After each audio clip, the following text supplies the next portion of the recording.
Snehal's art of teaching या चॅनलवरती आपल्या सर्वांचं स्वागत आहे. विद्यार्थी मित्रांनो, पवित्र पोर्टलमध्ये ज्या विद्यार्थ्यांनी रजिस्ट्रेशन केलेलं आहे त्या सर्व विद्यार्थ्यांकरिता एक आनंदाची बातमी आहे. आनंदाची बातमी अशी की समायोजनाचा जो विषय चालू आहे आपल्या सर्वांना माहिती आहे. जाहिराती आपल्या अजून यायच्या आहे. जाहिराती कधी येणार हा सुद्धा आपला प्रश्न आहे.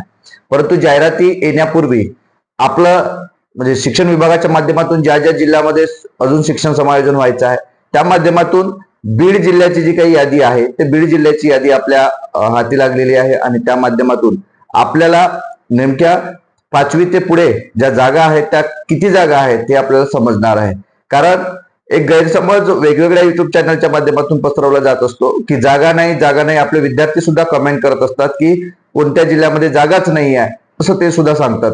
पण विद्यार्थी मित्रांनो, या माध्यमातून आपण स्पष्ट दाखवत आहे की स्पष्ट सांगतोय तुम्हाला की 5वीच्या जागा किती आहेत, 6वी ते 8वीच्या जागा किती आहेत, 9वी ते 10वीच्या जागा किती आहेत आणि अतिरिक्त सुद्धा किती आहेत हे सुद्धा आपल्याला सांगतो आहे. तत्पूर्वी माझ्या चॅनलला आपण पहिल्यांदा आला असेल तर माझ्या चॅनलला सबस्क्राईब करा, जेणेकरून येणारं कोणतेही जे अपडेट असेल ते अपडेट आपण आपल्या चॅनलला कायमस्वरूपी देत असतो. विद्यार्थी मित्रांनो, आपल्याला माहिती आहे पवित्र पोर्टलचं सर्व काम झालेलं आहे. फक्त आपल्याला जाहिरातीची आता वाट बघत आहोत. म्हणजे आपण जाहिरातीची वाट बघत आहोत. समायोजनाचा सुद्धा टप्पा जो आहे तो पूर्णतः झालेला आहे. 90% समायोजन हे पूर्ण झालेलं आहे. राहिलेले जे समायोजन आहे ते सुरू आहे. त्यानंतर म्हणजे जिल्हा लेवलचं समायोजन झालेलं आहे, विभाग लेवलचं समायोजन आणि राज्य लेवलचं समायोजन चालू आहे. याला सुद्धा पुन्हा 20 ते 25 दिवस लागेल, म्हणजे 1 महिना वेळ लागू शकतो. हे सुद्धा समजून घेणं अत्यंत गरजेचं आहे. तर बीड जिल्ह्याचे जे जिल्हा परिषद आहे किंवा खासगी संस्था आहे याच्या ज्या जागा आहेत त्या जागांची PDF आपल्याला मिळालेली आहेत. त्या PDF माध्यमातून मी तुम्हाला सांगतो आहे की किती जागा या ठिकाणी असणार आहेत.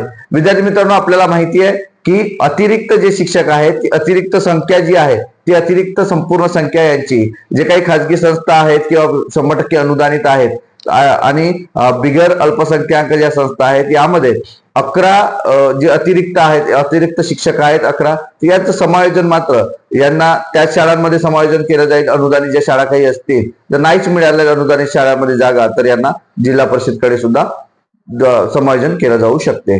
आता राहिला मुद्दा जागेच्या संदर्भातील. तर जागा ज्या आहेत त्या 5वीच्या ज्या जागा आहेत, पहिली तर 5वीच्या ज्या जागा आपण विचार केला तर 23 जागा ज्या आहेत त्या रिक्त आहेत हे आपल्याला या ठिकाणी दिसून येते. ही जी PDF आहे ते तुम्ही PDF जे ग्रुप आहे आपला त्या ग्रुपला आपण टाकतो आहे, टेलिग्रामच्या ग्रुपला सुद्धा टाकतो आहे. कारण पेज खूप जास्त असल्यामुळं त्यांच्या जे शाळांची नावं आहे त्या संपूर्ण शाळाचं नाव आहे. गेवराई तालुका असेल, त्यातली शाळा असेल, ह्या वेगवेगळ्या ज्या काही आहेत त्या सर्व, आणि यामध्ये ह्या ज्या जागा आहेत या विज्ञान आणि मॅथच्या जागा जास्त आहेत. बाकी इतर ज्या जागा आहेत ते कला क्रीडा यांच्या जागा अजूनपर्यंत या ठिकाणी दाखवलेल्या नाही आहेत. तर 5वी पर्यंतच्या ज्या जागा आहेत त्या 23 जागा ज्या आहेत त्या रिक्त आहेत. नंतर 6वी ते 8वीच्या ज्या जागा आहेत त्या 22 जागा रिक्त आहेत आणि 9वी ते 10वी ज्या आहेत त्याच्या जागा आहेत 39. ह्या जागा आपल्याला रिक्त बीड जिल्ह्यामध्ये दिसत आहे.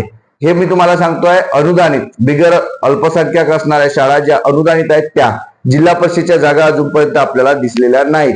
जेव्हा त्या आपल्याला आपल्यापर्यंत पोहोचतील तेव्हा नक्की आपल्याला सांगतोय.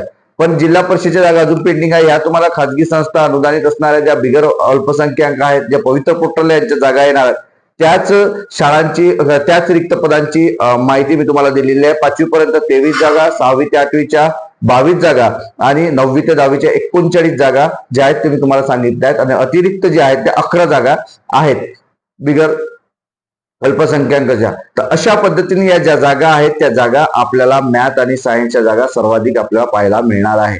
त्यामुळं जे बीड जिल्ह्यातील जे विद्यार्थी होते त्यांना असं वाटत होतं की जागाच नाही, कुठेतरी गैरसमज पसरवला जात होता.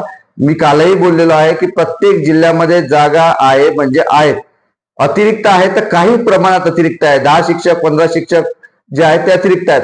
पण सर्वाधिक जागा ज्या आहेत त्या जागा असणार आहे. आणि सर्वाधिक जागा संदर्भातील व्हिडिओ सुद्धा मी पालघरचा तुमच्यासाठी बनवलेला आहे आणि त्यात नॉन पेसाच्या संदर्भात सुद्धा व्हिडिओ आहे. तो नसेल बघितला तर नक्की बघा. अशाच विविध जे जिल्हे आहेत या जिल्ह्यांच्या माध्यमातून आपल्याला जशी जशी माहिती अपडेट मिळते तशी माहिती आपण तुम्हाला या आपल्या चॅनलच्या माध्यमातून सांगणार आहोत. काही दिवसांमध्ये विद्यार्थी मित्रांनो 2 ते 3 दिवसांमध्ये नागपूर आणि चंद्रपूर या जिल्ह्याचं अपडेट जिल्हा परिषद आणि बाकी इतर ज्या काही खासगी संस्था आहेत त्यांचं सुद्धा आपल्याला माहिती देतो आहे. आपल्याला ही माहिती किंवा या जागेबद्दल नेमकं काय वाटते हे नक्की कमेंट बॉक्समध्ये कळवा आणि अशाच अपडेट करता माझ्या या चॅनलला मात्र सबस्क्राईब करा. धन्यवाद.